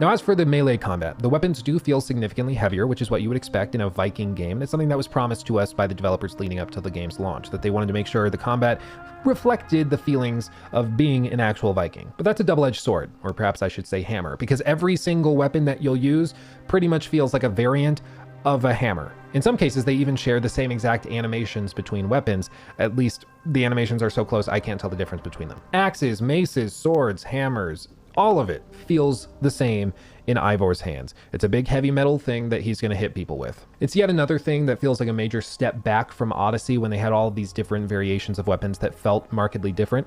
There are a fair number of weapons to be used in Valhalla, of course. The biggest one that just recently came to the game in a post-launch patch was single-handed swords, something that they didn't have before. But now they do have it. It feels fine. The point is, though, everything feels very heavy and punchy. In Odyssey, in Origins, many weapons felt light, felt airy, felt as though they had some impact but not much, and it was about landing a volume of hits as opposed to just a single one. In Valhalla, though, everything is so punchy for the sake of making it feel as though a Viking is using it that all of the weapons start to kind of blend together. Wait, what? They all feel the same? What? I'm tired of saying this, but that is not true at all. If you want something lighter that has a less of a punch, you have the daggers. How on earth does this feel the same as a hammer or shares the same animation? Even axes, despite the punch they offer, they are a bit quicker compared with other weapons. How about spears, which can be dual-wielded now, or the one-handed sword that was indeed added later? All of them have more or less a lighter impact. I'm trying to think of a lighter weapon the previous two games had, and Valhalla didn't, and aside from the staff, I can't think of any. Okay, so for the next minutes he complains about the difficulty, how the game just throws lots of enemies at you, and the fact that somehow Origins and Odyssey fixed the difficulty problem. So let's dissect that a bit. I went through the whole game on very hard because it was the only thing that kept the game engaging in combat. They throw so many enemies at you that they want to make sure you feel as though you're just a Viking blasting through hordes of enemies, crushing skulls, and living that Viking fantasy. And even on stream, like last week, I went and we played through this section of the game where I was underleveled by 40 levels. We loaded up a save where I was level 300 and we went to an area that was level 340. I was playing on the hardest difficulty, and even then, fighting this weird nun lady was remarkably easy. All I know is that Odyssey and Origins found a way to introduce actual challenge when you were playing through them for the tens upon tens of hours you were playing those games.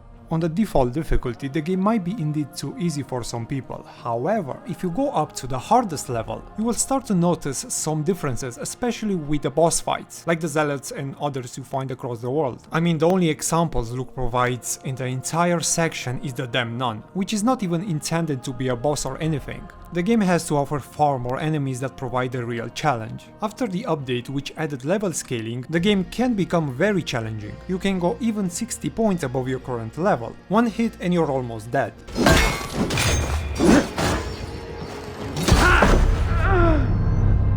But most importantly, enemies won't become damage sponges, which happens to be the case with so many games that offer multiple difficulties. Okay, now let's discuss the actual challenge Origins and Odyssey introduced. On normal difficulty, both games were pretty easy. In Odyssey, I could take an entire horde of enemies without any problem. And by the way, those games throw far more enemies at you than Valhalla. However, the issue was enemies like mercenaries, captains, and a few others were very damage sponges that would take a lot of time to kill them without having to spam the same abilities over and over.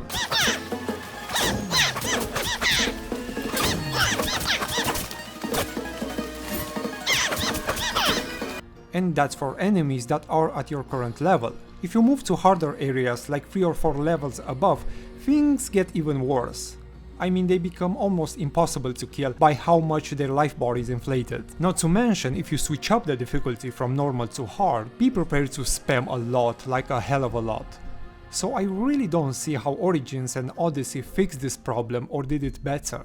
Valhalla, on the other hand, aims for a more open direction. Many areas, even the harder ones, are far more accessible, which I think encourage the players to explore more. Now, before I end up the combat section, there is one aspect I haven't seen many people mention. Valhalla has a far wider range of enemies with unique abilities and behavior, far more than what Origins or Odyssey had. First, we have the simple and ordinary soldiers with shields that break quite easily. Breaking them is pretty damn satisfying nonetheless. Then you have some variations like the ones with spears or hammers. You also have those quick and fast enemies that can be a little tricky to hit, especially if you play more like a heavy and tankier build. Moving on to larger enemies, there is the Goliath. Some are empty-handed but often will interact with the environment by throwing objects at you or everything that comes close to hand, even wild animals like pigs. Other types of enemies consist of bandits, but even these have a few tricks. Some will throw dirt in your eyes, while others will catch you from behind. Among bandits, also I've seen 2 or 3 types of pyromancers. In combat, enemies often will pick weapons from the ground and throw at you. By the way, if you unlock the ability that allows you to throw projectiles back, you get to do cool stuff like this. Steer your swords! Hell, you can even catch arrows and shoot them back.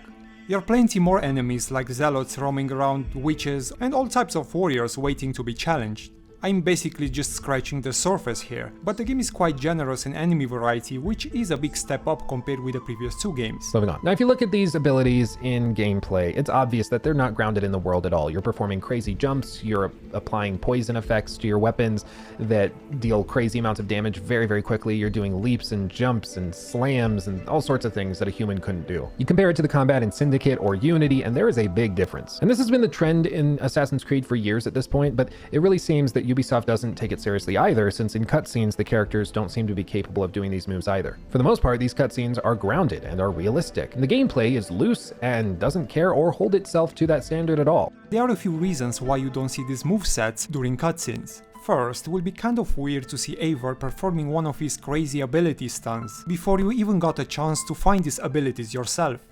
You kind of run into the opposite problem when your character does something really crazy during cutscenes, but you can't do it yourself during gameplay. Now again, very personal opinion, very subjective. I personally I don't like this stuff. I don't like the crazy supernatural moves. I don't think you need them.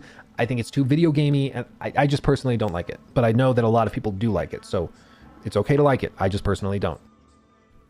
Okay, so he doesn't like these abilities that much. Cool, I guess, but interestingly enough, if we come back to his Odyssey critique, never once does he mention these abilities, or the fact they are too video gamey, although they have exactly the same functionality. I guess it's only bad when Valhalla does it. But there's a lot of inconsistency here, because these supernatural abilities don't just take place in dream realms like Asgard, or in combat when maybe you can just forgive it for sake of gameplay.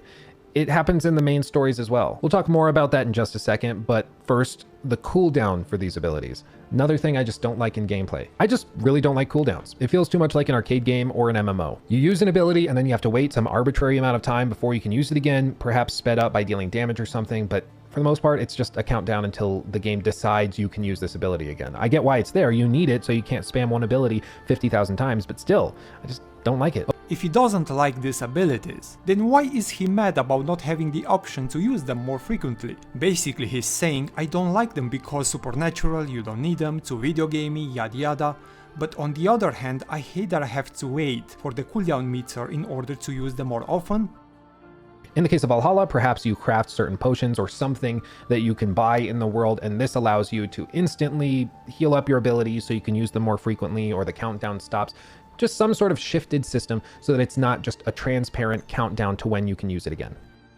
Everything he said about these abilities is just wrong. There is no such thing as a transparent countdown or a cooldown meter. The more aggressive you play, the quicker they refill.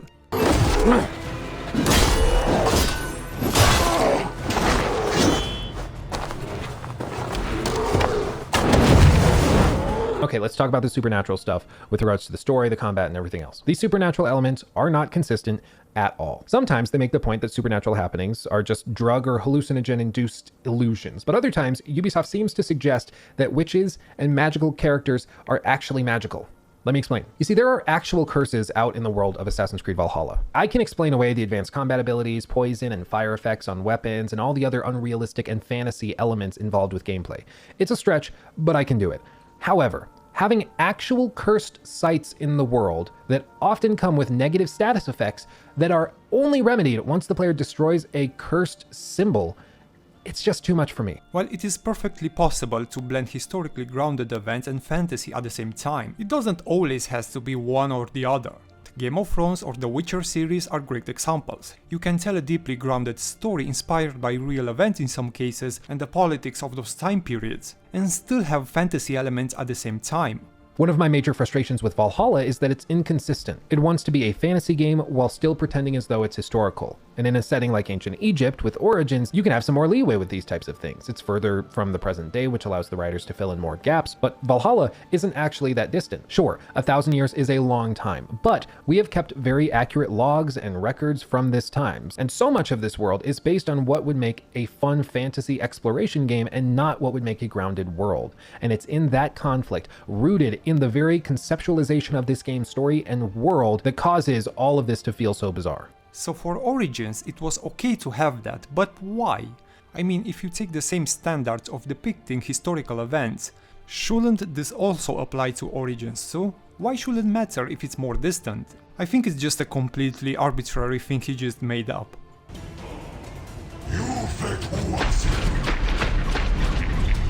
Considering the fact these cultures and time periods were so rich in legends, myths, stories, folklore and superstitions of all kinds, I think would be such a waste not to explore them. Actually, I will go as far and say I wish these games committed even more to the supernatural. Fuck it, have mythological beasts and monsters roam the world. So why not fully commit instead of just flirting with the supernatural?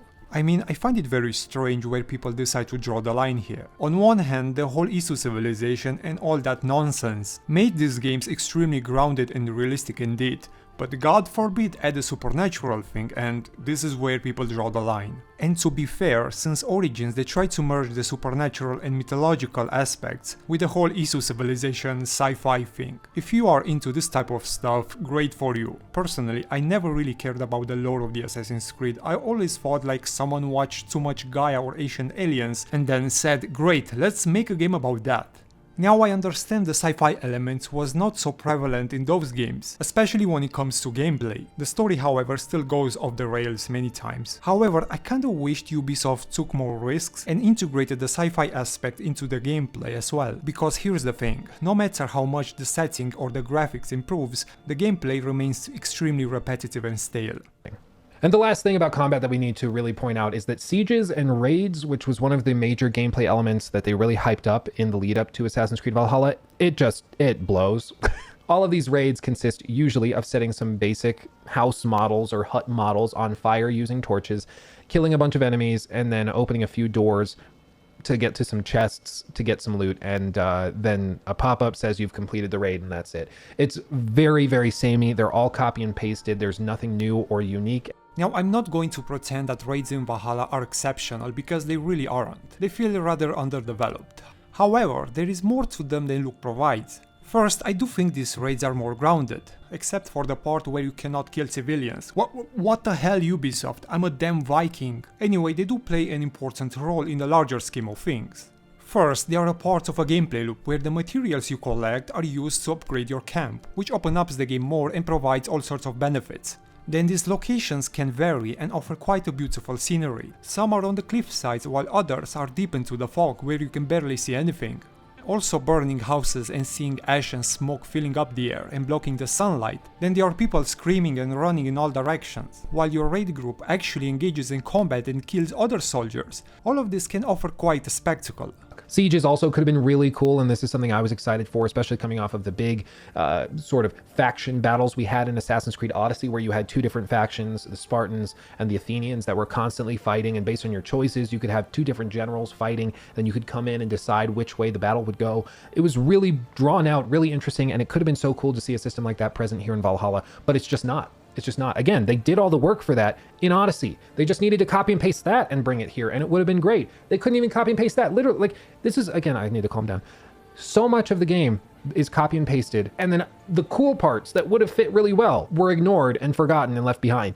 Wait, what? Why should we see a system like this in Valhalla? It doesn't make any sense. The game primarily is about invading England and conquering new land as a Norseman. It's not about two factions fighting each other and choosing which one you want to join. But speaking of that, he couldn't have chosen a worse example than the conquest battles from Odyssey. Okay, so these battles take place usually after the player destroys the supplies from a specific region, ruled by the Athenians or Spartans. Then you can choose which side you want to join in the battle. Okay, so what's wrong with this? First, it's very weird and strange to go to the general of whoever held control of that region and say, hey, I just want to join in and fight on your side after burning all your supplies like 2 minutes ago? Then there is the battle itself. Despite being visually impressive seeing so many soldiers fighting at once, most of them just mimic the whole fight like a play. I haven't seen actually killing each other that much. I mean, by the end of the battle you'll see less and less soldiers, but I think that happens off screen. If you actually run around a bit and watch them, well, nothing happens.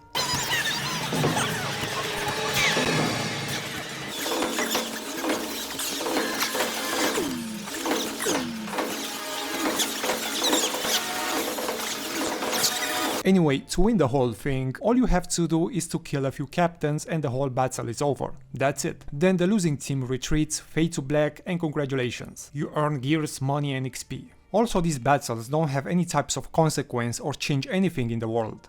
I just helped the Athenians kill Spartans, and now I can just go back and kill more Athenians from other camps. There is no reputation system where you can earn the trust of the group you helped the most. The only reason this battle exists is to gain some XP and loot. Honestly, after a few of these events I got really bored and tired since isn't enough gameplay variation or unique scenarios. And the battlegrounds look very similar, maybe with a few exceptions. So how on earth this system was better? Now let's talk about sieges, since he didn't like this too. First, these large battles are integrated into the story. They aren't just isolated events that exist in a vacuum, like often is the case with conquest battles from Odyssey, but they also involve different system of interaction. You get to use the battle run to break through the doors while flaming arrows are raining everywhere. This was actually one of those rare occasions where I did use the shield. Enemies will also pour inflammable oil and then burn it. Other times you have to raise ladders or get to the other side of the wall and open the door from the inside. There are all sorts of gameplay scenarios, these are just a few. On top of that, we have the spectacle and the visuals, which are just fantastic. I think Valhalla managed to capture pretty well the epic scale of these battles. Race!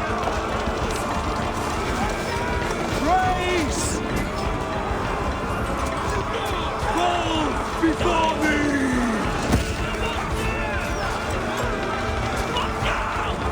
Take cover!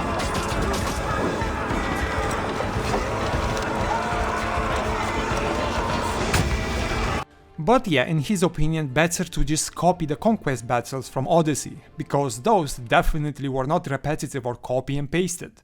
They just needed to copy and paste that and bring it here, and it would have been great. They couldn't even copy and paste that. Literally, like, this is, again, I need to calm down. Okay, now I'm really done. That's it, I'm burned out. I guess the title of this video was indeed very fitting, baffling in all the wrong ways. So initially I wanted to respond to more videos, but yeah, this free took way more than I initially planned. Moreover, at this point, I felt like I was just going to repeat the same things I already covered, in one way or another. And lastly, there wasn't that much material to work with. I mean, there are so many reviewers out there that are just throwing labels or adjectives without expanding too much on those points. I guess I'm going to end up things here for this video. Honestly, it went far longer than I expected. So if you watch the whole thing, I want you to know that Odin might have a special place for you in Valhalla. See you next time, bye bye.